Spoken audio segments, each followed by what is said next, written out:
Good afternoon, everyone, and welcome to this Creative Exchange meeting in partnership with Co-Create Design Festival.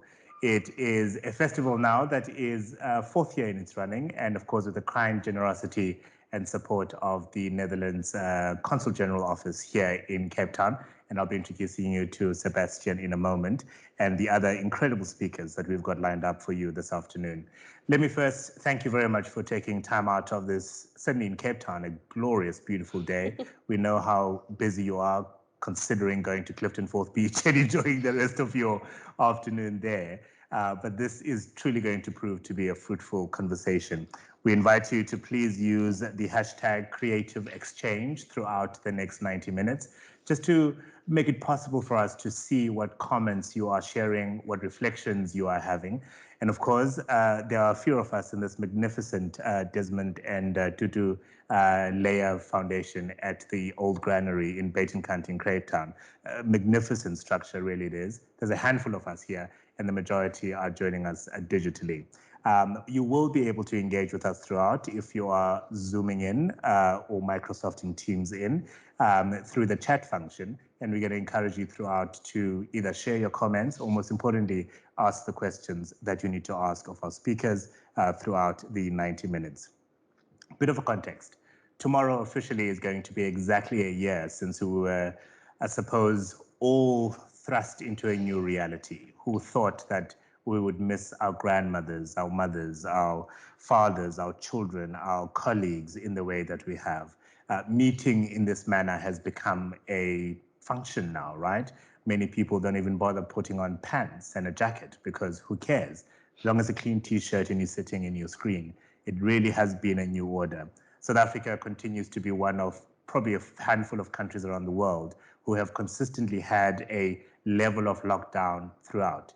In fact, news reports this afternoon indicating that the National Coronavirus Command Council is considering advising the minister, the president, and the cabinet that perhaps we should move to alert level 2 ahead of the Easter break, because as you know, South Africans will be traversing the country, and that is when the spreading of the coronavirus is going to be in place. We are still desperately waiting for the incredible importing of those vaccines that will then go a long way into realizing the goal of 67% of the population enjoying what the president calls population immunity. We are far away from that. So it is still required of all of us to be responsible, because we will only get a third wave in this country if we don't do what is required. With that in mind, you will see some of my speakers not wearing a mask. It's because it's going to be easier just from a communication point of view, but I can assure you everyone who's gathered here is wearing a mask, and we are all socially distanced, and we've taken care of all those protocols. On to the business. As I said, this is the fourth year that the Dutch Embassy has supported this incredible work.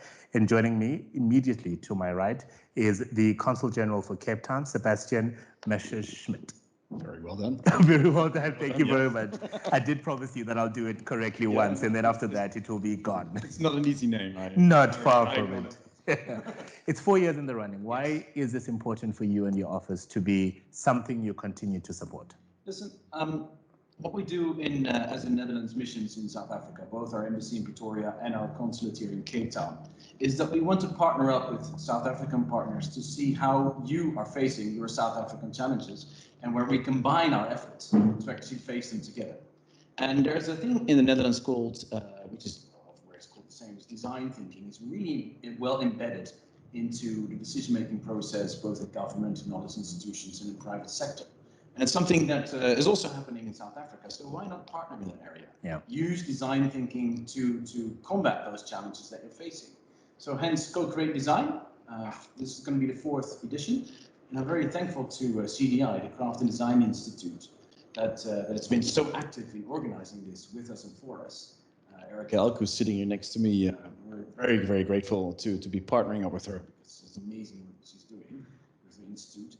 And what we also want to do in this is not just partner up and get to the solutions, because then you think it might be knowledge institutes, professors getting together, but we want it to be inclusive solutions, right? Because that's what we really, really need. We want these solutions to be carried by the people, for the people, and with the people, which means that you got to include everybody in this. Hence, last year's was in London. Great Design Festival. Yeah. And that's where you really get the conversations going, not just between companies, professors, and what have you, or people in the audience asking, what does this really mean for me, and what can I do? Yeah. Really good conversations. And in fact, this event last year would have been one of the last events to be experienced in Cape Town before the hard lockdown was announced by the president. Yes. And what has really shown itself up in the last year, and Dr. Baloyi sitting next to me will I suppose illuminate that even more, is the incredible impact of inequality in this country, the shortcoming, unfortunately, of government capacity, some would argue, to respond to a pandemic like COVID-19. And what this year's Co-Design Creative Festival is looking to do, Co-Create Design Festival, is looking to do, is to then explore what are those opportunities, what are some of those design solutions that will narrow, even if it's just a little bit, that gap between the haves and the have-nots in the city. Exactly, and you know, you're saying government might not be fully capable, but that's all around the world. Correct. Nowhere government is capable of battling this thing just by themselves. So you really need to make sure that you partner up amongst each other and find those partners in all layers of society. And inclusivity is then, of course, paramount. And especially in this country, I must say that as being a Dutch government official, we have, of course, a special relationship with this country, both beautiful but also harsh. Yeah. So we feel that we want to be part of that debate and part of that discussion on how you partner up together to face those challenges. So hence Co-Create Design Festival and our involvement. Thank you very much.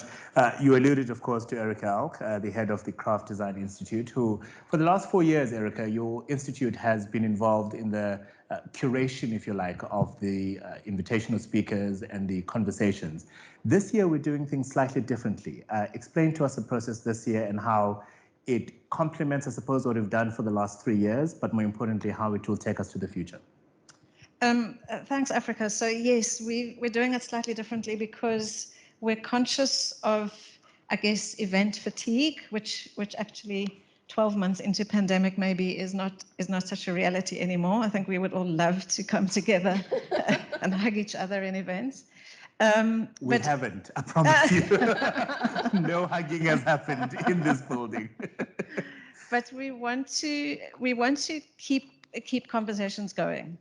So the CDI has been convening creative exchanges in some form or another for the last 20 years, believe it or not. So that's very long, a sort of long ground that we have covered over that period.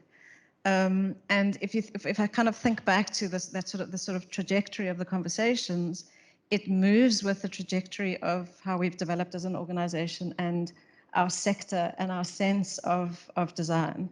So we've moved from, you know, where we were a kind of environment where we're very focused on beautiful products, which, you know, I mean, I still think we always need beauty in our lives, but we're moving from beautiful product to beautiful process.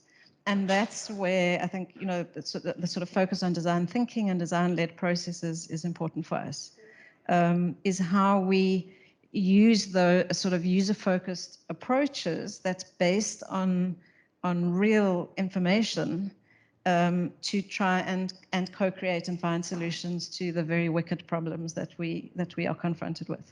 The obvious question then that needs to follow, as you said, the Institute has been involved in this kind of conversation for 20 years.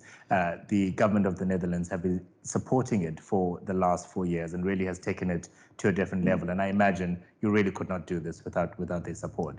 But of the solutions that have been discussed over the last 3 years, or even 20 years if you choose, how many of them have actually been put into practice that are now having an impact on society? Because ultimately that's what we want, right? What I'm looking for over the next 6 months as we build up to that festival in September is that we try and identify tangible, practical solutions that could be put in place and make a difference to a Gogo Dlamini, as our previous public protector used to refer. So, I mean, I think there are lots of examples of people coming up with innovative ideas and trying to put them into practice.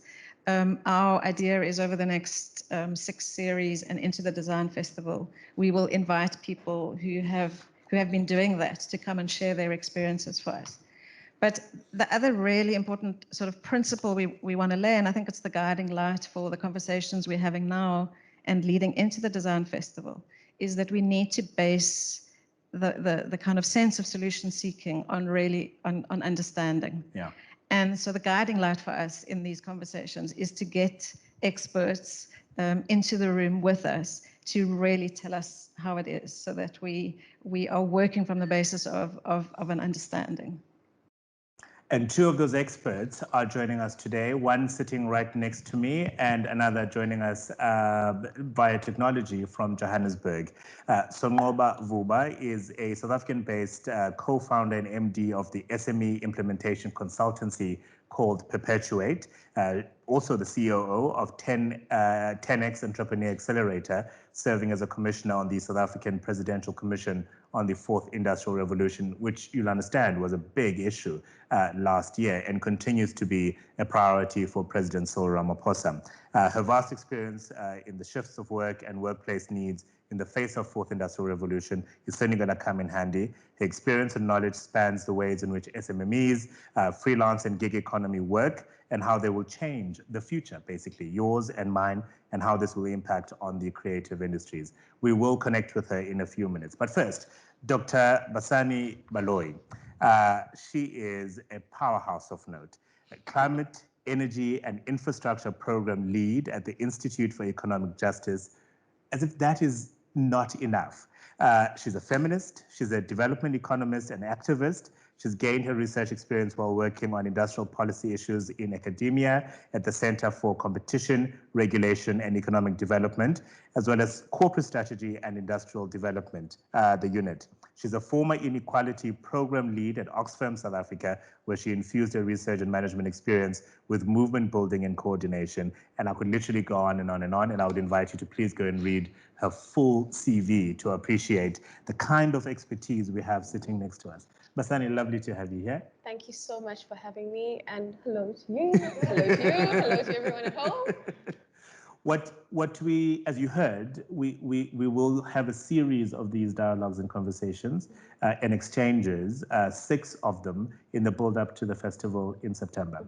It is important to lay the foundation, to understand the lay of the land, what is happening out there, and importantly, how COVID-19 has impacted on what is there. So I'm going to ask you to take a few minutes and make your formal presentation. And obviously after that, we'll engage as much as we can. And a reminder that as you listen to Basani's presentation, please send your questions using the chat function, and I will pose as many of those as possible. Thank you. Over to you. Okay, thank you. And I just want to thank everyone for allowing me to share in this space with you all as we try and, just weave our way out of this onto safe ground, hopefully. So I was asked to kind of like expose what the fault lines are that we are dealing with. And I'm going to speak broadly and then a focus on health, right? So our economy suffers from 3 lows: low investment, low employment, and low productivity. These 3 lows are highly interrelated. Low investment in productive activity where goods and services are produced and traded means less opportunity for employment creation. Low investment also results in low productivity because the technologies that are needed to enhance a worker's ability to produce are simply not sufficient to produce high value goods at the level of the worker. Now, the target for the country's investment as a percentage of gross domestic product set by the National Development Plan is at 30%, which corresponds to the rate at which emerging economies have either reached, right? So countries that have developed have developed at a rate where their investment was at 30% of GDP, or even exceeded that. So as you can see from the slide, the last time we reached that proportion of investment to GDP was in the 1970s. And it's really been largely downhill from there, with certain fluctuations. The improvements that we saw in 2008 were largely thanks to the preparations that were being done during the course of the World Cup. And the proportion of investment arising from the public sector has taken a hit since the 1980s, the public sector, that is. So much of our reliance on investment is private sector led. And unsurprisingly, unemployment, which is shown by the blue bars over there, unemployment has increased, as can be seen on the slide, and it has worsened it had actually worsened just prior to COVID-19. So it's, so from about 2008, we've just seen a steady increase up until about 28% in 2019.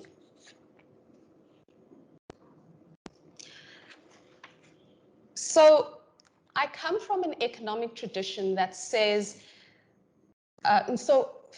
just to step back, are all investments the same, right? So I come from an economic tradition that says that they are not the same.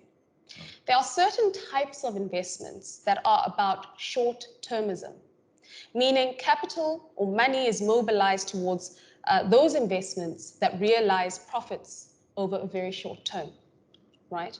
These types of investments do not lend themselves to employment creation and productivity growth because they are highly speculative in nature. They are basically bets on the economy, right? So like anything from securities and various types of credit. They are investments that are long-term in nature. And these types of investments are also known as patient investments because economic profits are realized over the long term because they are geared towards building things, building products, building services and processes which are needed, but take a long time to build because of experimentation, innovation that is required. They come in two forms. One form is investments in productive assets such as factories and infrastructure and also various other complementary services that are geared towards aiding in the development and trade of products and processes. Another form are investments geared towards human capital, right? That is needed in order to develop the productive assets. So these types of human capital investments are in the form of education and healthcare. So this is what we would require, and also the K economy, right? So this is what we would require to build a labor force that is able then to work efficiently. These productive and human capital investments lend themselves to employment creation and productivity growth. Now, unfortunately, as depicted by our earlier graph, our public sector investments have declined substantially over time. And very worryingly is that our private sector investments have tended to be short-term in nature. So if you look at this graph, this is basically private sector credit extension by all monetary institutions. And the orange bit is the credit extension to the domestic private sector, and that is in the form of investments. So that orange bit shows what is directed to investment, and the rest are, the bulk of which is mortgage loans, leasing finance, installment sales credit, right? So these are not the kinds of credit extensions that would, as I say, help to build the economy for employment creation and the like. So private sector credit extension to the private sector does not go to fixed investment, which is what I've just said. And then this graph, sorry, I'm an economist, so many graphs. So this slide is a depiction of what non-financial corporations, that, and those would be mainly firms that are in the industrial sectors or services that are not engaged in finance, right? And it basically depicts the kinds of investments that they are making. So as you can see from the green slide, the dominating kinds of investment is in acquisition of financial assets. So these firms are actually, instead of reinvesting into, like, as I say, like all the various productive assets, right, which would be, what they are actually doing is they are mostly, a lot of them are investing in financial speculation, right? And this is not supportive of an economy. So rather than targeting fixed investments, which does not bode well for job creation and raising incomes, which can be taxed and used to also produce social public goods. Now, what has informed this pattern of investment? Oh, sorry, that's actually too soon. This has been informed by a particular kind of economic model. We have an economic model that is highly extractive. Our economy is highly reliant on mining and mineral-related manufacturing industries. We've seen just recently with the increasing in commodity prices and what that may potentially mean for our tax revenues, for instance. So we are still embedded within such an economic model. Now, this type of economic, or this type of structure of our economy is highly capital intensive. And what we mean by that is that it's more inclined towards employing more machines than it does labor, right? And these sectors that are the focus of our economy are also highly male dominated, in fact. If you look at who NUM is, if you look at where the mining sector is, or who populates that, you can see a lot of gender disparities there. It's also highly concentrated. We have big, large firms that basically control a variety of supply chains, right? That's the case in mining, in manufacturing, also in food processing, in a range of sectors. We have there's this high concentration. And this means it's quite exclusionary to small and medium-sized businesses and the informal sector. And women dominate mostly the care economy, such as health and education, and also particularly low-wage services, such as retail trade and domestic work. So that's just how our structure is set up.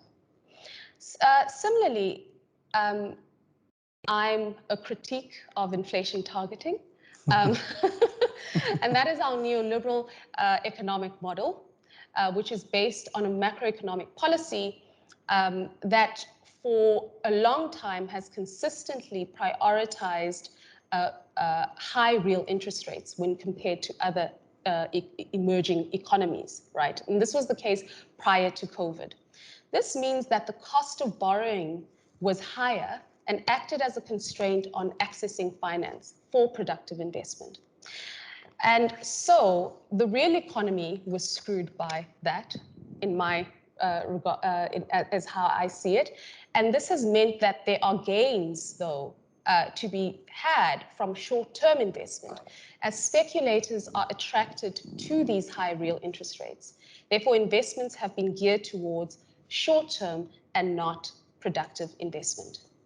And when investments are made in industry, when we do get investments that are made in industry, they are mostly made in mining and in these mining-related industries that are, again, are highly capital intensive, so they don't employ many people, and within sectors where there's strong concentration, right, and monopoly control. That is quite exclusionary. And then to add to this is budget austerity. The fact that there have been budget cuts has meant that there has been inadequate social goods or inadequate investment in social goods such as healthcare, education, and social security. So these are the challenges then, and these challenges are made even worse by the poor governance and corruption, so that when public investments are in fact mobilized, it's highly inefficient. And there are a range of leakages that we can speak to. So this is the economy prior to COVID, right? One that is not one where we had already entered into a recession, meaning that our economy was in decline over 2 consecutive quarters, and our unemployment had worsened, right, even prior, and unemployment then stood at 28%. Now it's standing, and that's the narrow definition of unemployment. Right now it's standing at around 32%. Still within the narrow definition of unemployment, but in the broad definition, it's around 40-something%. So anyways, this whole scenario makes the economy and society very vulnerable to crisis, right? And also it shapes the extent to which it can actually be resilient through crisis or in crisis. So these are just some, and these kinds of fault lines have been illuminated by the COVID-19. So I will talk about resilience from the perspective of the healthcare sector. What was the healthcare sector system like, given the broad strokes that I have defined just prior to COVID? So South Africa operates a highly dichotomized healthcare system, as we know, consisting of a public sector which struggles to provide the investment necessary or even the governance necessary to provide adequate healthcare for all, while a well-resourced private sector supports the minority. Right. So whilst the private industry accounts for almost half of South Africa's total expenditure, only 16.4% of the population are served by the private healthcare facilities, are actually covered by private medical insurance. These inequalities are also demonstrated in the resource distribution, where the private healthcare sector has double the ventilators, double the critical beds capacity, and nearly triple the existing bed capacity than that in the public healthcare sector. So, ironically, while the wealthy and middle class can afford medical aid, they also have the fewest healthcare needs, as shown by this graph. So the top 5%, not 5%, but quintile 5, which is the richest, they share a total of 35% in healthcare benefits, but in terms of their needs, it's at around 60%.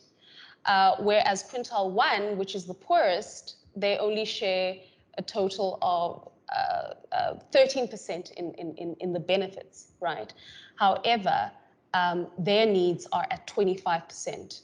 So they need more, but they get less in terms of their healthcare. And since 2012, we have seen cuts in the national budget. So if you are to look at, so the one to be looking at is the change in the real expenditure, which is the pink line. You can see it like almost go down. And we have seen cuts in the national budget across, including in healthcare. Whilst the health budget continues to decline in real terms, the cost per filled post actually continues to increase by 4.3%. So we are actually not covering the costs of the filled posts that we have, whilst we are actually cutting the budget. Now, to remain within, sorry, no, that's not where I should be. To remain within basically, so there have been these cuts, and the DOH had set targets in terms of how much workers are to be compensated, healthcare workers, right? And there were also restrictions around filled posts. So there were hiring bans that were put across the various provinces, the Northwest, the Eastern Cape, and KZN. And between 2012 and 2016, half of the number of professional nurses were hired as compared to 2006 and 2012. And what that also meant is that healthcare workers were forced into doing more administrative work, right? And some of them were forced into actually being, cleaners, right? Because there was not enough power, human power. I was about to say manpower. Human power, healthcare worker power to actually carry out the work, right? So I remember in one of the talks, we had a healthcare worker saying, you know what, I feel like I have to split myself into 10 because the demands are just so much on me, given the needs by various people who are seeking service, right? And so this also contradicts this understanding that, you know, there's just not enough healthcare workers. They're actually there. It's just that the posts, a lot of the posts had been frozen as a result of these cuts. So on the private healthcare end, between 2016 and 2019, 3 major private healthcare facilities were paying out to shareholders more than they were making in profits. So they were actually having to borrow to pay their shareholders, right? And like this is obviously reflected even in the costs of healthcare that many of us are having to face. Now, the private healthcare sector has also, at the same time, as a way of really squeezing the profits out, have used a lot of labor brokering, right? As an act of cost containment and profit maximizing. So while the public healthcare sector, which is grossly underprovided, while public healthcare sector workers were basically overstretched as a result of the austerity and freezing of wages, many of them then end up moonlighting in the private healthcare sector to make ends meet. So this leaves our healthcare workers really overburdened and unable to give the quality of healthcare service that is actually needed. And this has actually increased the caseload of malpractice, right? So that has actually started to increase. So this is the scenario, again, before COVID. I'm doing that very deliberately. And so the COVID-19 therefore worsened a situation that was already bad. Importantly, it's critical to ask what has been government's response.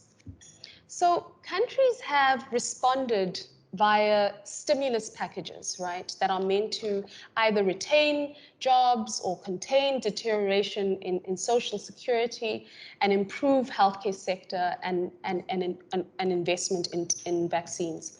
Now, we all remember the president in April 2020, he announced a 500 billion rand COVID-19 rescue package, right? And that held promise and hope for many. It came at the start of a period of serious economic devastation, as I had mentioned prior. And unfortunately, that budget was only a net increase to non-interest spending of 36 billion, because most of the rescue package came from existing funding. So basically, we were reallocating from existing, so it was not new money. The most recent budget projects that consolidated non-interest spending will actually contract at an annual real average of 5.2% over the next 3 years, right? This is what has just been announced by in the budget speech. This entails a fall in spending per person and leads to real reductions in health, in learning and culture, and general public services, giving the pressing social needs enormously exacerbated by COVID-19.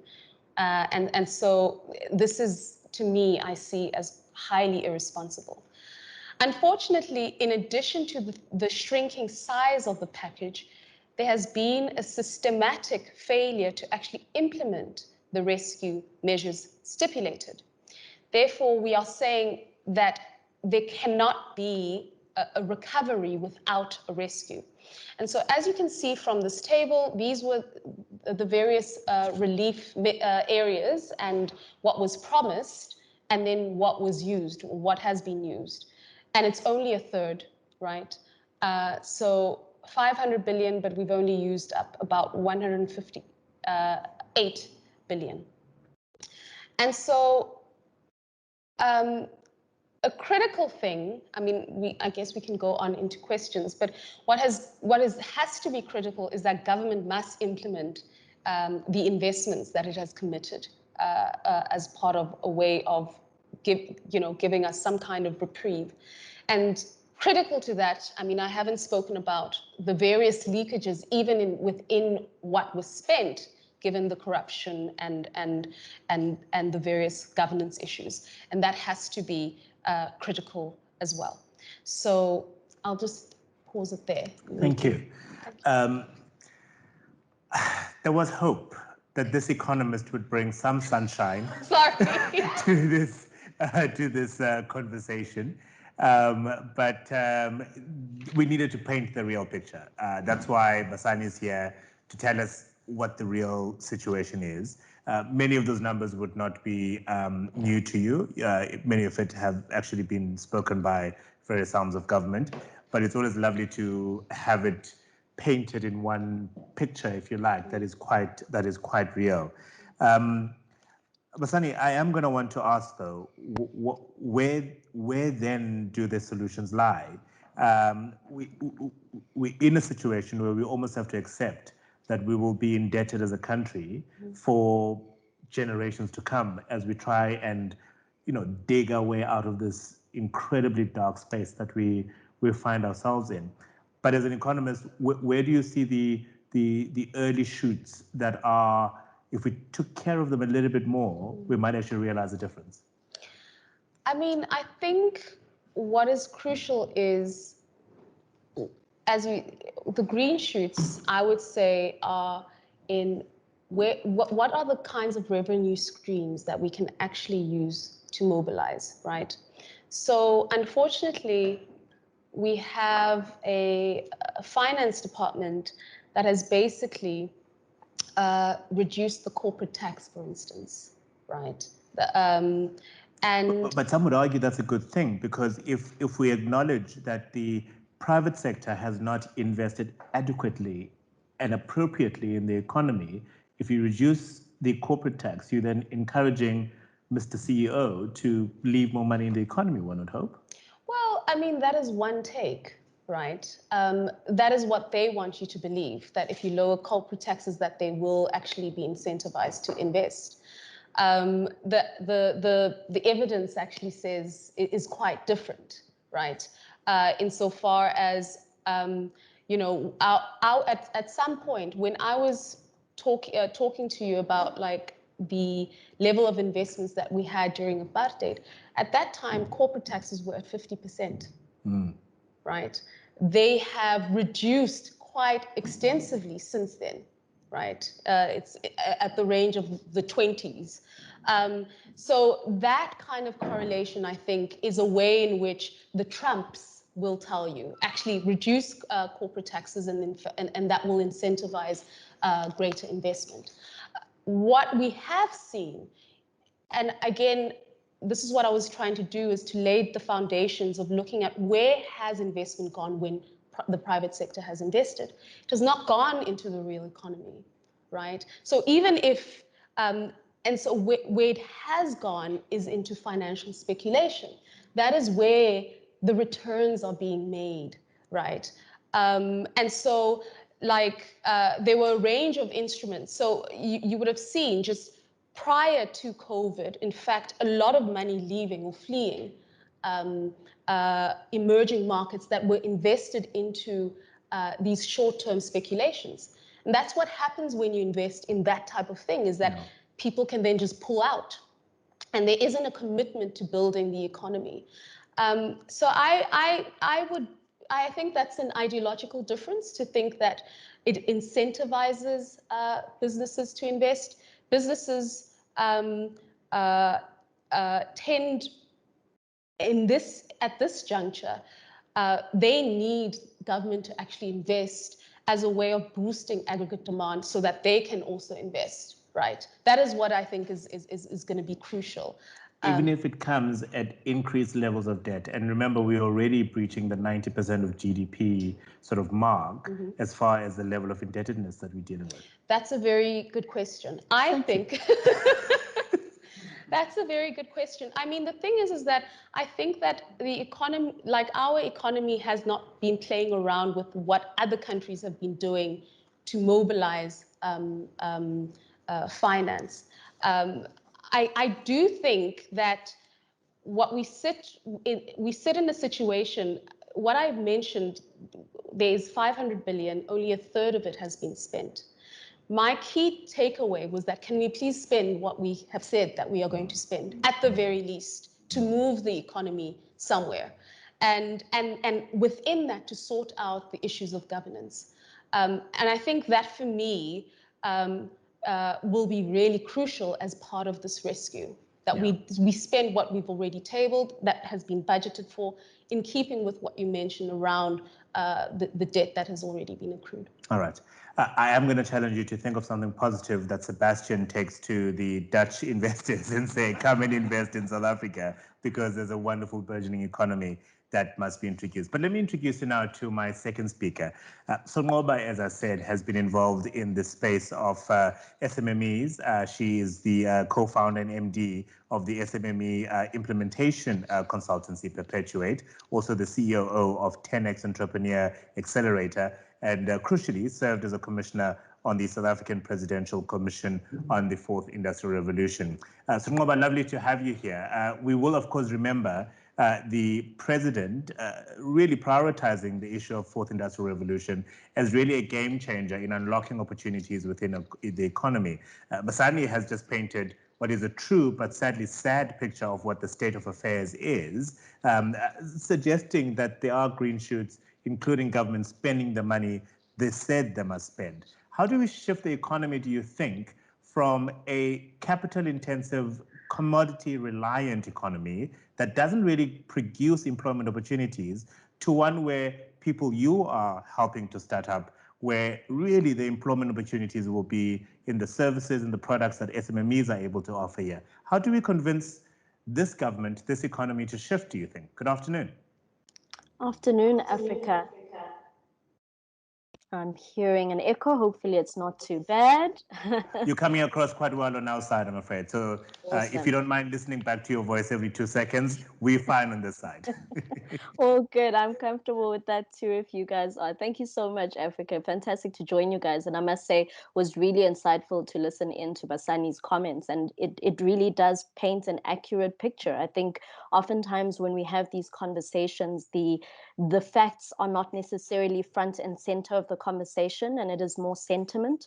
And even in the space I'm in, where we speak about SMEs, we oftentimes will talk about kind of SMEs being the saving grace to all the, issues that we experience as a country. And definitely there are shoots of, optimism, and there are shoots of growth from a small business perspective. But I think it does not take away the need for government to function as it should. It does not take away the need for private sector to invest in the economy. And I think that those are important factors to talk about, because even within, leveraging the 4IR, and we see a lot of like startups and SMEs, in the work I do, but also just in conversations we've had as the commission, we see a lot of green shoots in SMEs who basically, like you said, focus on, innovative businesses, IP registration, who effectively are trying to build disruptive businesses in order to deliver sometimes on the public services and the service delivery that we see a failure in from a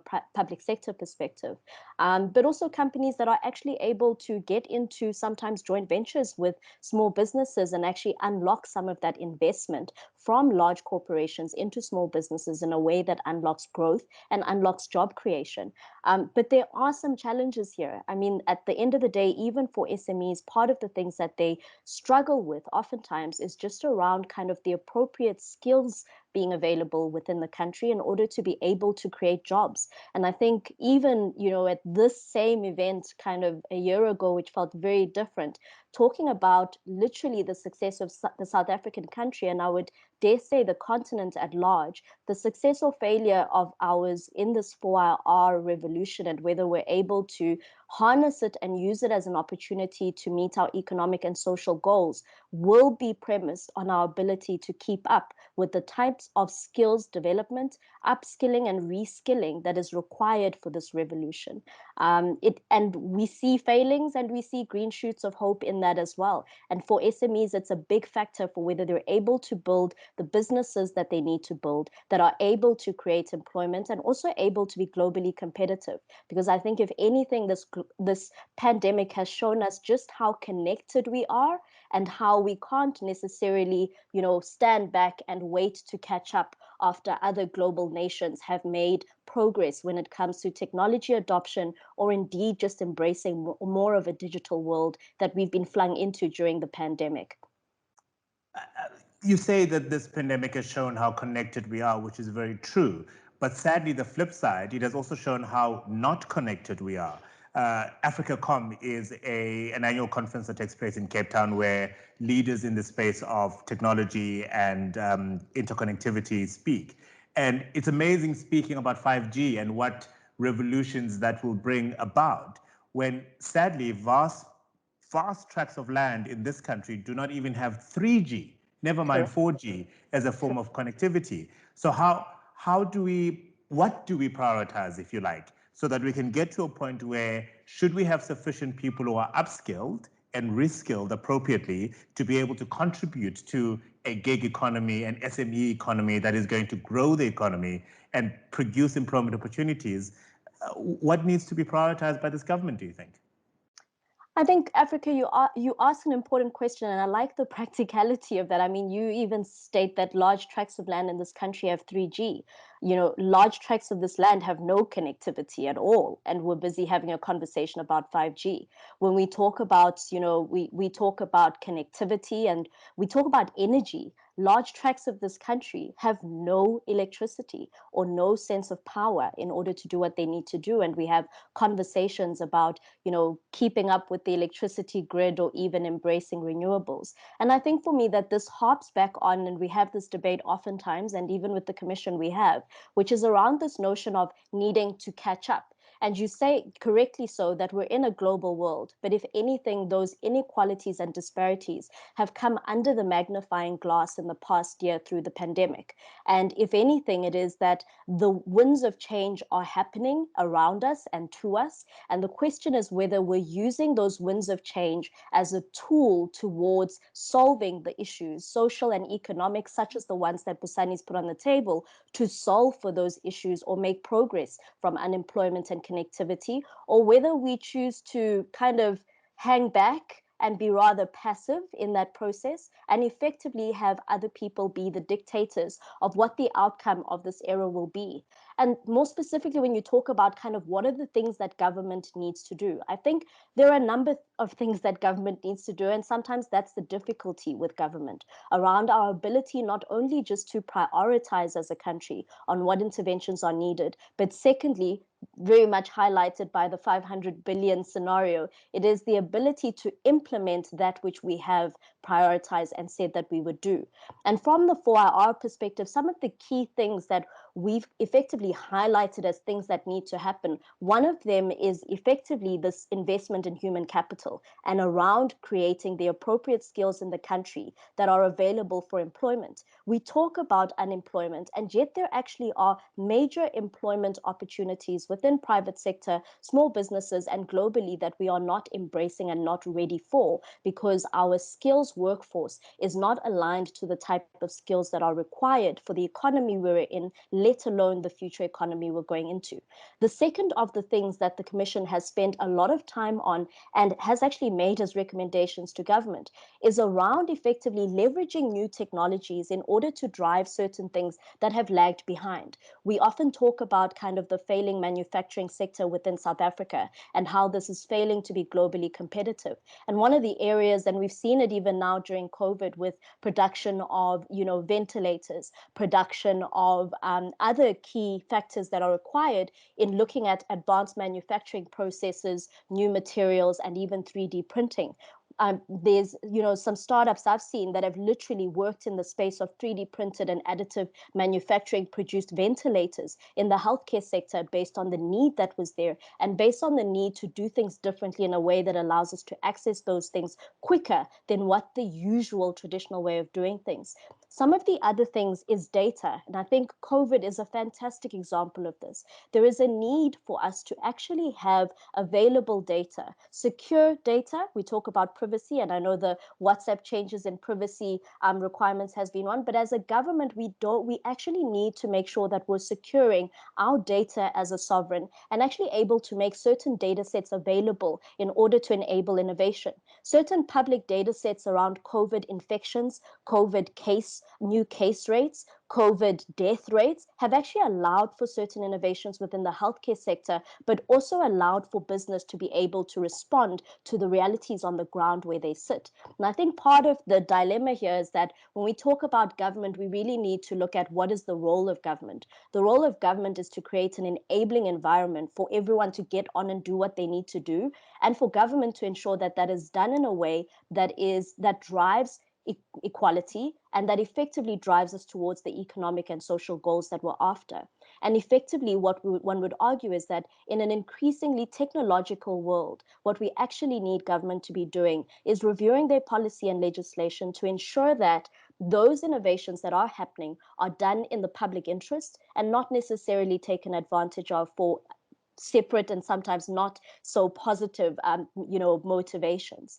And when you talk about kind of 5G, it goes back to the need for infrastructure. I mean, one of the key areas is around infrastructure development and investment, which we know that as a country we are far behind on. And the question becomes, how do we not just invest in infrastructure such as 3G, like you mentioned, Africa, but rather be investing in infrastructure that leapfrogs us to 5G, instead of saying, well, we're in 3G, we're going to catch up with 4G, and then eventually we'll get to 5G. Because if we take that approach, by the time we get to 5G, the country would probably, and the world would probably be on 6 and 7G. So I think that those are some of the key areas that we've seen, but also key areas that has been seen and accelerated through this pandemic that is important for our government to focus on.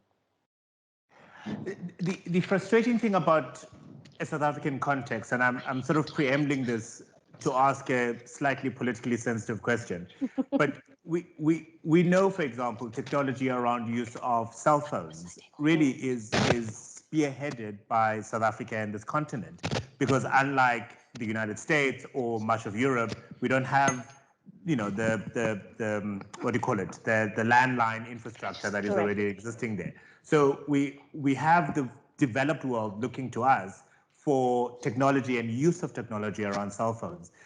Things around banking, for example. I mean, the kind of technology and security we're able to develop in banking is extraordinary in many ways. And yet we have to, take a principal to court because he forced a child to dig out a cell phone from what is a pit latrine. It is frustrating in many ways. To my slightly politically sensitive question, when you look at countries in the Far East, South Korea, for example, becomes one of those that comes to mind. Even on the African context, Rwanda comes to mind. There might not be countries that are superstars when it comes to issues of human rights. And of course, that is an important issue and a cornerstone of our constitution in this country. Correct. However, there's something that they did which was right. And it came, if you like, from a head of government who clearly had enough power and influence to say, this is my vision, this is what we're going to achieve. And then the soldiers and the minions just had to go out there and do it. In South Africa, we have a governing party that is fighting within itself. And while the policies on paper are extraordinary, the National Development Plan on the whole is actually a very good document. We have a National Assembly made up of factionalism and not realizing that ultimately they're serving the people of South Africa. So therefore, come hell or high water, let's do what we need to do to build this economy. How do we navigate that? Correct. It's so funny you should ask that, Africa. I mean, I am in no respect an ambition and otherwise a political beast, or even kind of working within the public sector. I think similar to you, I'm a person involved in the private sector and share those frustrations. And I think increasingly so, more and more South Africans share those frustrations. I think, like you say, there are tons of poster countries on how this can be got right. And if anything, in the local country, we see shoots of this. I mean, just looking at the past year, there's been so many shoots of innovation in South Africa that are actually globally leading. You know, one would argue, let me bring up another policy, the National Health and Insurance Plan, right? Which we have spoken about for years and have been unable to implement, and basically having debates about, will it work? Won't it work? Does private sector want it? Does public sector want it? Along came COVID-19. And in many ways, our healthcare sector had to operate as one, whether public or private. Collaborations were done that had never been done before. You know, agreements and MOUs were signed that had never been done before. And we see some of those prospects and those positive outcomes. We see, you know, I've been part of seeing telemedicine, which has been, you know, this concept we've spoken about, we've advocated for, but effectively the laws in South Africa don't necessarily enable it appropriately. And you've seen companies that have gone ahead. I mean, one of the probably major medical aid plan in this country has partnered with a startup in order to enable telemedicine for all of their, their patients and members. And I think, like you say, there is this frustration. I mean, even personally, having served on this commission, we have done a job around, you know, fulfilling our terms of reference, which is figure out how South Africa can have a plan that, if implemented, will allow it to be more globally competitive, will allow us to shift to an information-based and knowledge-based economy, but also allow us to do this in a way that helps us start progressing on unemployment rate, on poverty, and economic growth. And the big question now is, will that again become one of those policies and plans that gathers dust, or is there political will in order to implement it? And I think that's part of why I said we must always be clear and practical about what it is that the role of government is versus what the rest of society is. I think the Commission has been a great example of what happens when you bring together public sector, private sector, civil society, labor unions, academia for a conversation. Because the reality is that the world we're in now is not one where silos are successful. Instead, it is a world where collaborations make us successful, where multidisciplinary teams make us successful, where we all don't necessarily know what's going to happen tomorrow, but we need to effectively figure it out together. And I think despite the frustrations with government, which are well-founded in many aspects, let alone in the political reality and infighting within the ruling party, the reality is, like it or not, we're in it together. And we need to be proactive in the things that we can do in the sectors of influence that we are in, whether be it private sector, academia, be it in government. And effectively, this is a journey. And it's definitely not to excuse some of the mess that we are surrounded by that makes us effectively more and more despondent when it comes to government. So I think, Africa, the truth of it, and I'm not one to mince my words, is that we need to do better from a political perspective as this country. We need to do better from a political buy-in and governance perspective. We need to do better from what the public service is able to deliver and do for its citizens and its businesses and its academia, if we have any hope of actually making it further, and if we have any hope of actually realizing some progress against economic growth, against poverty and against inequality. And as citizens in this country, it is on us to effectively hold people accountable, but also to do things in our areas of influence instead of waiting for government and policymakers to make that change. Because I find that in the countries you speak of, in some, yes, it has been government and the president that's driven that change. In a number of countries, it's actually been the citizens and first adopters who make technology innovations happen and improve the status quo. And oftentimes the policies and the policymakers catch up once it actually is something that has started to impact and disrupt their world. And thank you very much for that. Let me at this point invite those participating in this creative exchange to please flood us with questions for our guests, as well as Sebastiaan and Erica, by the way, should you wish them to be directed there as well. Remember to use the chat function in order for you to share those questions, and we'll try and populate as many of them as possible. So Ngoba, before you disappear off screen, I will kick off then with this section of the conversation, because ultimately what we want from these creative exchanges are practical, tangible, design-led solutions that could be implementable within a reasonable amount of time, where there's a matrix and a measurement that can be attached to it, so that in 6 months' time, in a year's time, in 2 years' time, we can sit once again here with Sebastiaan and say, Sebastiaan, the money of the government of the Netherlands has not gone to waste, because look, these are the solutions that we've come with. So how does digital innovation, in your opinion, inclusively helps to address some of the concerns we've illuminated over the last 45 minutes or so? Sure. I actually want to use some practical examples of things that we've seen effectively play out in the previous year of lockdown. In many ways, I think that COVID-19 and lockdown have accelerated certain trends that we have spoken about as being part of the fourth industrial revolution that we're part of, and the digital changes that we are seeing.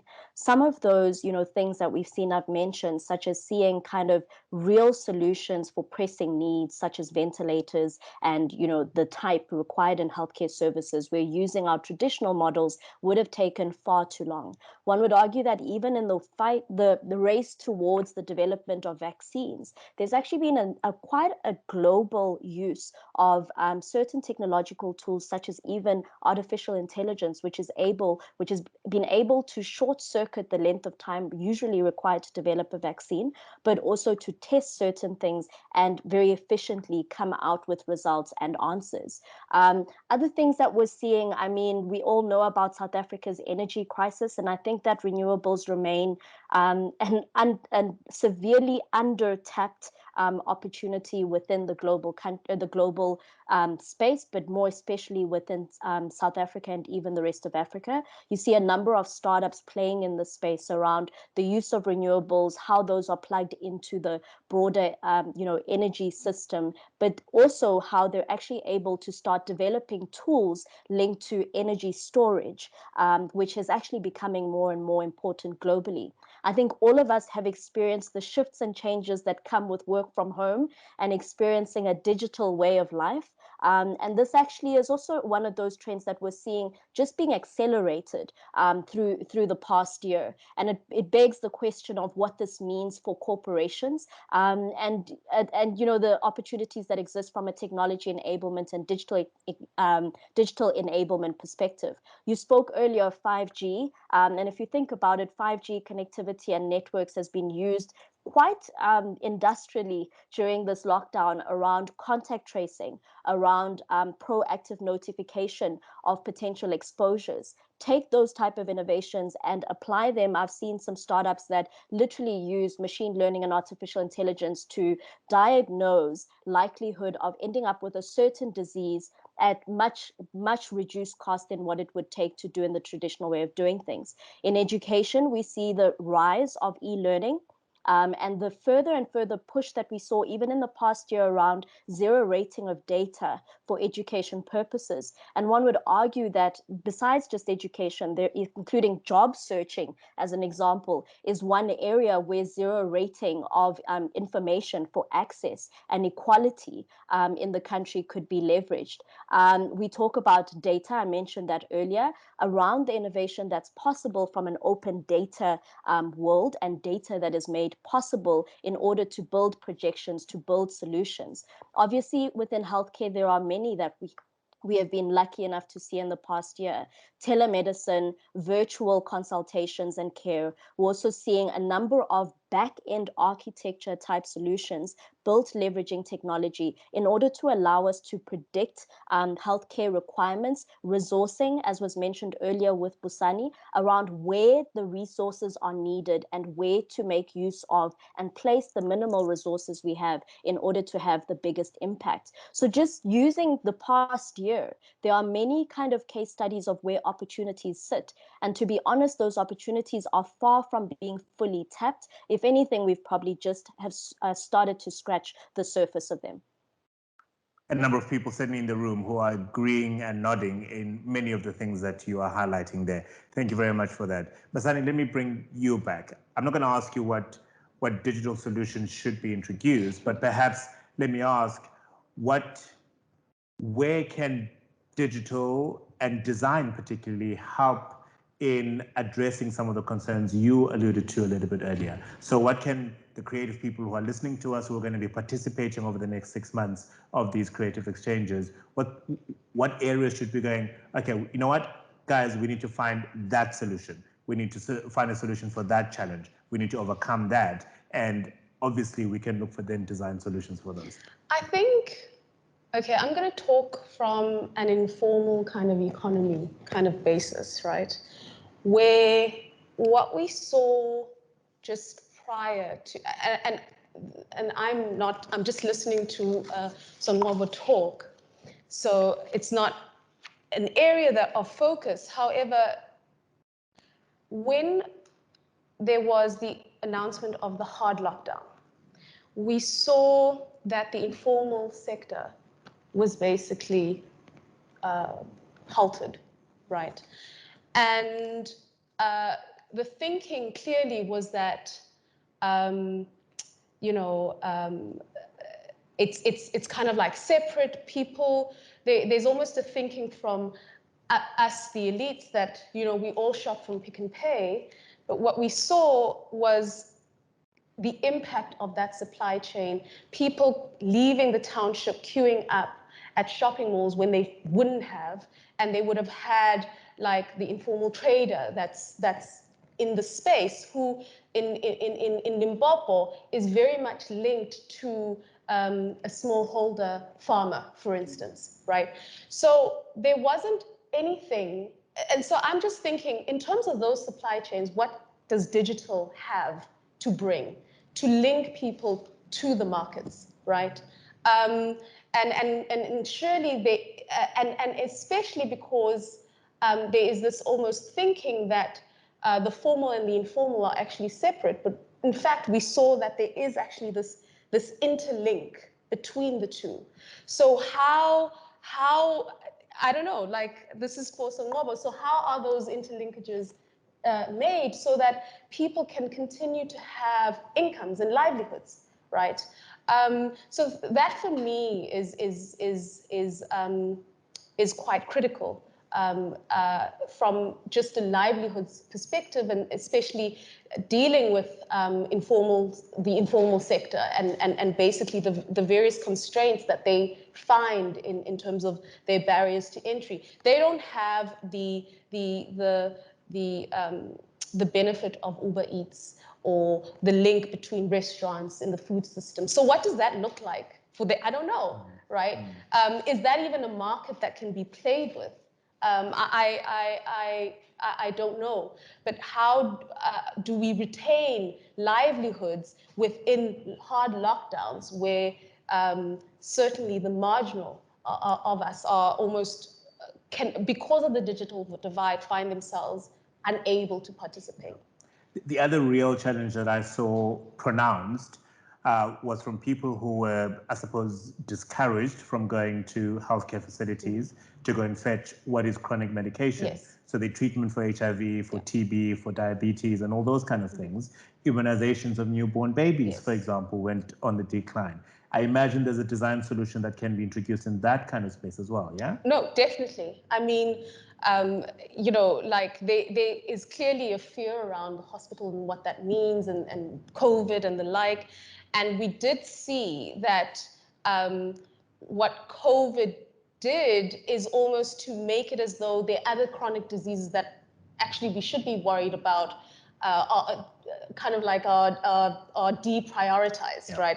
There's a TB, the TAC has just produced a submission, the Treatment Action Campaign has just produced a submission around the TB crisis, the TB pandemic that we are actually seeing because of this reprioritization. And a lot of it has to do with access, right? Gaining, as you say, gaining access to medication. And so I see a design solution around that as well, as you mentioned. Just because I'm adding to the challenges, I'm going to just continue. The other one, of course, which was so disturbing, unbelievably disturbing, men and women desperately waiting outside social security offices. Yes, that's a crucial one. Being hosed down with water. When all they want is the 500 billion rand that had been declared by the president. You said we have access to this COVID relief funding, and yet for whatever reason, the system that is in place does not allow for a SASSA office to see more than 50 people in a given day. What nonsense is that? Crazy. That's the same with the TERS, you know, the temporary employer service, right, or scheme. Sorry. It's the case with a range of like social security, like the caregivers grant when it was there. So it's about basically how do we make living humane, basically. Is there a way of actually restoring humanity so that when we are going to the to get our grants and whatnot, it's not seen as, well, you know, they're poor, therefore let them queue. But then it's actually part of active citizenship. It's actually part of the inclusivity that Sebastiaan was talking about, of bringing people together, knowing that without that grant, 7 million, like without the extension to the grants as we've seen, it runs the risk of ensuring that 7 million people go into hunger. It's a matter of life and death. And is there a way we can actually use design, reduce the administrative labor? And I mean, I spoke about the administrative labor even for healthcare workers, right? Remember that many of them, because of the cuts, have faced cuts in the administrations, and so they are actually having to run the paperwork, which is an opportunity to cost to the care that they can actually give to patients. And we see the tensions because you know, there was this famous case of someone in Tembisa who then died, right, as a result of not being fed and all that stuff. So is there a way of reducing those burdens through such a creative solution? Yeah. A message from Chris Simpson, who writes that there's some good news in terms of the employment rate in the textile industry. The Employment Empowerment app is an example of an inclusive digital solution that will help address these issues. We will make sure to invite Chris to share about the solution during our festival conversations. That's a commitment from the organizers of the festival, which is absolutely amazing. And then a question for you, Basani. Do you think that post-COVID, we should continue to pursue investment in manufacturing and productive capacity, or should we just leapfrog into focusing on the services sector? I don't see you have to, in the sense that the services, you need to see them as interlinked, right?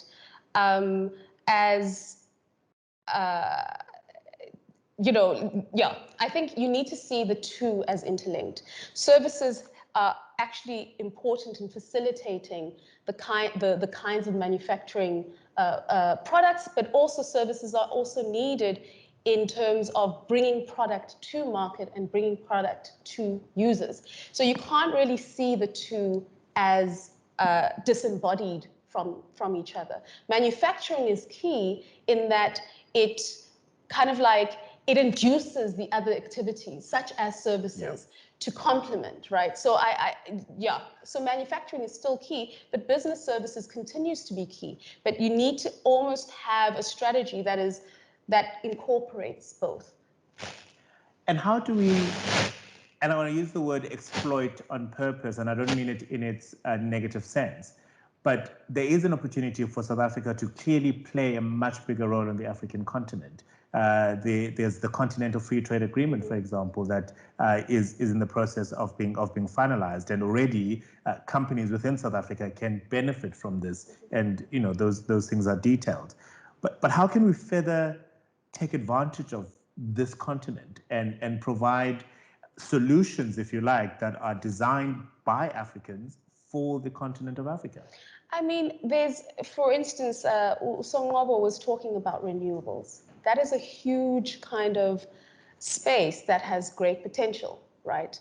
I mean, all of this also depends on their levels of investments and partnerships, whether or not there are markets to actually pursue, right? But I see that, for instance, when I was at the DTI, there was a push towards having an industrial strategy that is far more regional, where it would be the kind that was almost done in the early phases of the EU between, I think it was over steel, for instance, in Germany and the like, where countries said, we'll focus on this, we'll focus on that, and there through that we can trade. So it can't be just seen as a trade agreement where we're just opening up our borders without thinking strategically about what are the key value chains that we need to exploit and for which there needs to be cooperation. That requires, I mean, that there's a range of regulation that is required. There's an institutional framework that needs to be required to actually open up the space, or to build the institutions that actually allow for learning and allow for capability development, from both ends, so that it's not seen as South African imperialism, where South Africa has this manufacturing base that it then seeks to exploit, right? Because that is also how we are viewed. So how do we create, in what areas can we see value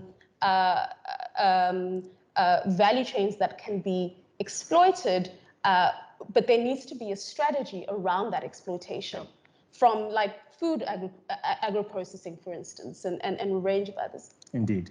So Ngoba, you have your hand up. I'm sure you have quite a bit that you'd like to respond to from what has been discussed in the last few minutes.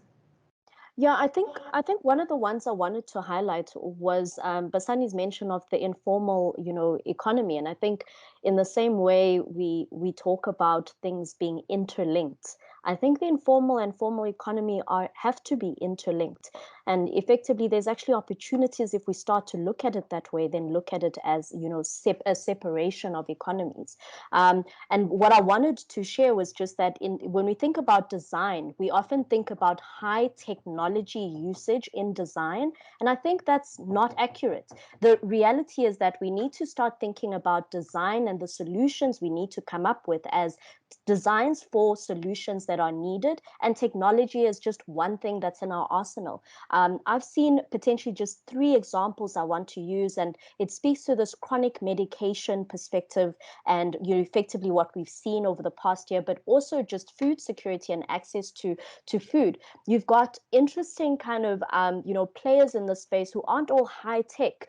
There's an entity called Pelebox, which effectively allows for chronic medication to be self-collected at a clinic or a different location, so that you don't have people needing to go into a clinic, or if they are at a clinic, reducing the admin intensive responsibility on our nurses and healthcare workers to distribute and disperse that medication where people are on chronic medication. There's another business I've seen and am familiar with called Yeza Health, which literally looks at the fact that majority of people in this country with chronic medications, there's a fair amount that is much older. And for them, similar to the SASSA lining up in SASSA queues to get money, getting to a clinic is quite a mission. And effectively what they have looked at is how to leverage unemployed young people within communities, rural, township, and otherwise, and through the provision of bicycles, have them go to clinics to collect the chronic medication and deliver it to the person who needs it.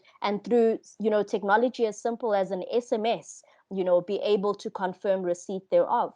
Another, and I don't have the exact name of this, has been, if you think about e-commerce, you think of formal economy. The reality is that the informal and formal economy are oftentimes in similar value chains. And we need to talk about that symbiotic relationship as well. And this particular solution was for people in the township of Langa in the Western Cape, around being able to get access to food and so on that they needed to access during lockdown when it was a challenge to. And this company, not the typical e-commerce company, was able to enable that through USSD or dowstring type technology on our cell phones in order to place orders and make sure that the food got from the pick and pay in the large suburban area right through to Langa and delivered at their doorstep. And we need to start thinking about solutions like that, which is, like Basani said, just because you're poor doesn't mean you have another rank of human rights. And we really need to be thinking and designing solutions, leveraging technology or sometimes just common sense on how we make that accessible and those human rights to be protected within the world we're in, and coming up with solutions that cater not just for the middle class and suburbia, but right through to rural areas in Tanzania, Eastern Cape, or wherever else it's needed. The nifty solution I've come across is that if you want to go and renew your driver's license and really cannot stand there for 6-7 hours to wait, you pay somebody a fee who then drops you a note and say, hey, 5 people ahead, so come down. That truly is a very nifty solution. Sometimes common sense. Exactly. Here's a question for you, Sonwaba, from Catherine. How do we better support, collaborate with, and enable SMMEs and innovation as civil society as a whole, which I think is a crucial question. Sure. I think it is a crucial question. And I think, unfortunately, oftentimes the answers that we put on the table aren't very nuanced. I think this notion of assuming that SMMEs, because they are SMMEs, are all the same is flawed. We have definitely gone beyond the point where all SMEs are created equal. And I think we need to talk about that.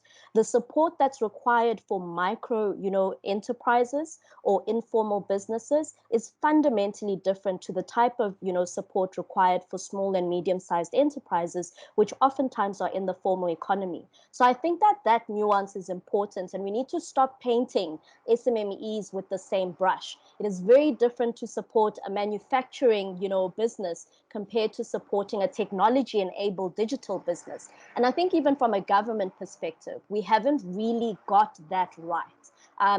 So I think that the support and collaboration is that, number one, the support needs to own those nuances and not do a copy and paste approach for how we support our SMEs, but actually more conversations with entrepreneurs and SMEs themselves in order to understand what are the things that are going to be useful. Not every SME needs funding. Not every SME needs a program or an incubator, but some do.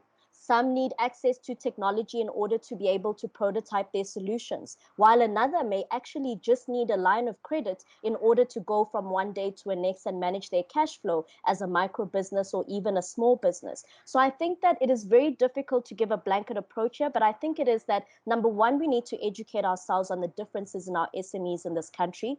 We need to be having more conversations with entrepreneurs and SMEs to understand the type of support that's required. And as civil society, private sector, and otherwise, we need to be quite intentional on where we can create win-with strategies with our SMEs. I don't like win-win, because oftentimes if we're all motivated to win, there are major compromises. Whereas if we look at win-with strategies, it is where we're able to come up with JVs, collaborations, collaboration, sometimes even collaborating as SMEs ourselves in order to get further ahead than just being 10,000 SMEs all in the line of mask printing and all going for the same market.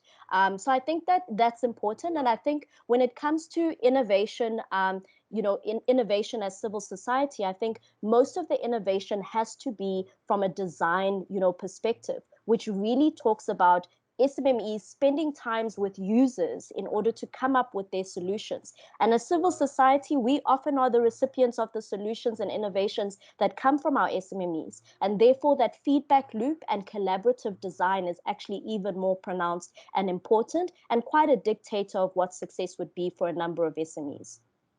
Well, it was futurist Dr. Clem Santa who once said, we don't need 5 juggernauts of organizations that will be employing thousands of people at a time. We need 1,000 SMEs employing 5 people at a time. That will actually make a difference. Thank you very much to both of you. You've been absolutely sterling and really, I think, laid a very good foundation for the series of exchanges in the coming months that will hopefully really get us closer to those solutions. Erica, I know you don't have any of those solutions at hand, but over the next 6 months, we're going to start unpacking a lot of the content that we've heard here today in coming up with the solutions, aren't we?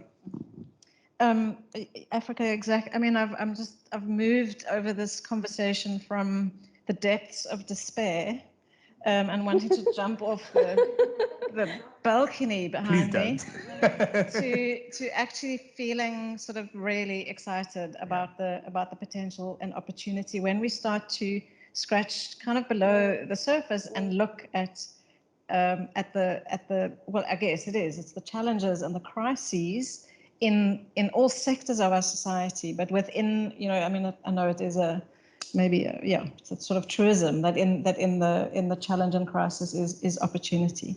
I think the other thing that I've really got from the conversation is that while I think our public sector, has a lot to grow and develop, it's too easy just to make the public sector the bogey in the room. And that actually, what I got from Basani was the role of the private sector and how we need to encourage and find carrot and stick approaches with the South African private sector to invest in our economy for the long term and not for the short term. But also, most importantly, how important citizens, us the citizen activists and sort of citizen professional activists are in changing our society. So, I mean, I'm taking this from this conversation, which has been incredibly rich and will help us craft the next couple of conversations. So thank you very much. And by the way, it's also an invitation to those participating. If you have any wonderful ideas, perhaps something that has been triggered by some of the presentations you've heard here today, and really think that, guys, we need to focus on this, we need to really address that, they are most welcoming of those suggestions as well. So please do not be discouraged. There are 6 months of conversations happening. Let's cover as much of the ground as possible. Sebastiaan, it's been a good afternoon, has it not? You think so? I think listen, I'm a government official, so I'm glad that you took those last few minutes to also keep me in the room. Although I'm from a different government, but all governments, of course, have their limitations. Songoba and also Basani, I'm impressed with what you've been able to do in just such a short time to take us from the bigger framework of the economic policy and its limits, and especially how things are not possible at the moment, and things that we as citizens and human beings have a hard time influencing, but have to know about to see where the opportunities are. So it's been a really rich conversation also about the framework, what's around us, and what we're dealing with when we try to make our own activist move, as you like to say. And it's something I really admire South African society for, is the amount of passion and activism, of course, driven by necessity, but still there's so many societies that have also that necessity and do not have that activism. So I've been really touched by it, and also you can see it today when you have this whole framework, and then you get down to the nitty-gritty, and you go down to the informal economy level, which of course we cannot exclude and have to include. But how do you do that? And it's encouraging to hear about those examples where also by a matter of design thinking, like how do you get medicine into a township, that people come up with ideas with bicycles and SMS working, and that's exactly the kind of resilience in a society that you need. You had some really pertinent questions on how does digital and digital technology how can that be instrumental in these, especially in those areas where the informal economy, where the skills might not be there, or the telephone handsets might not be there to actually be able to use them. There's some really basic questions that I think that we have to take on to the next conversations to tackle. In Africa, like you said in the beginning, you put a big load on our shoulders when you said that we're going to look at practical solutions, and we're not going to be satisfied if at the end we're not going to have any. That's a hard one. I mean, I like your ambition. I think we should. Our president is often criticized for calling summits upon summits upon summits. And I absolutely appreciate there's a need and a space for conversations, because unless we actually exchange in platforms like this, we'll actually never get the design solutions, if you like, that we need to come to. But my word, after 6 months, there'll be a number of things we're going to point to and say, out of this process in 2021, this is what has come out. We're going to need a lot of more input like we've had today. So thank you very much, both speakers. I'm really, really impressed. Thank you. I learned quite a lot just by hearing everyone reflecting, and also from Sangova. So I'm just really satisfied myself. It was not by any means a one-way street. It was a two-way one. So thank you. Sangova, I have no doubt you also had a wonderful afternoon, did you not? It's been an awesome afternoon. So thank you very much for the invitation, and thank you for embracing this physical and virtual, fine line that we've been walking. And I must say, I love my economist, so I definitely want to say thank you for awesome insights to Dr. Basani. It definitely made it easier to contribute and add. Can I do a little invitation? Of course.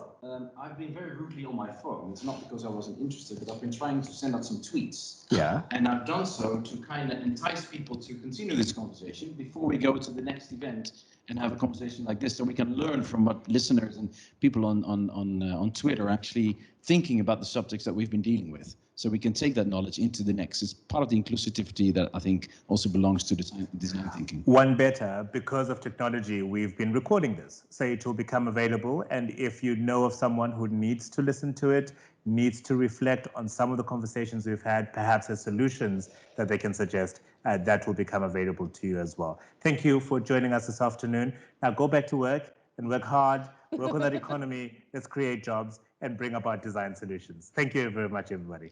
Bye. Thank you.